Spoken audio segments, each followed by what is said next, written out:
Hello and welcome to the second in this set of videos about the little book of singing exercises, which you can find at singing-exercises.co.uk.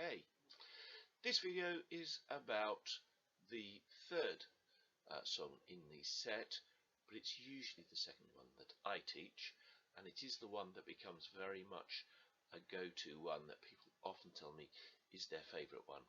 It's the one about tomato soup with croutons. I often explain what croutons are: bits of bread, often in oil, that have been toasted, fried, baked, then put on top of your soup, tomato soup or whatever type you like. The song, of course, goes like this. Tomato soup, tomato soup, tomato soup with croutons. Very simple, but there's a lot going on in it. For a start, it's a good exercise in the oo vowel, isn't it? Tomato soup. It's also a good exercise in how to sing the word you really want. Now, over this side of the pond, of the Atlantic, in the UK, we say tomato. I know on the other side of the Atlantic, you'd say tomato. Make sure that whatever the student sings, it is actually honest to the way they'd say it. I think it's an important thing to learn early on. Another thing is to make sure that it's about a particular type of liquid food, not about a lady who happens to plant this red vegetable and whose name is tomato soup. Make sure you get a P on the end of it. Next thing, of course, you can talk about thirds, not just seconds. Tomato soup, tomato soup.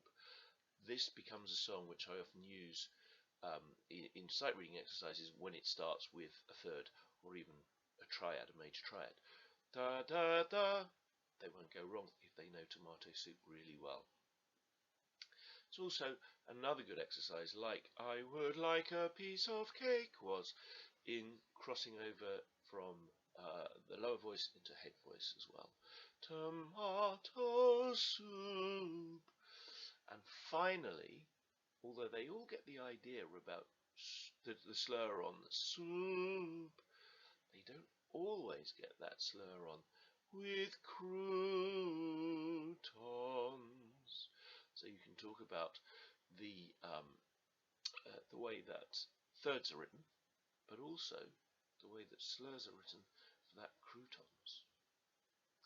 Hope that is of some help, that you can find maybe a bit more to teach in this exercise now. And don't forget, this is the one that if they come in saying, oh, I'm not feeling all that well today, I usually go, sing me tomato soup. Then you find 50% of the time at least that actually they ain't feeling so bad after all. Okay, thank you very much. Enjoy the exercises.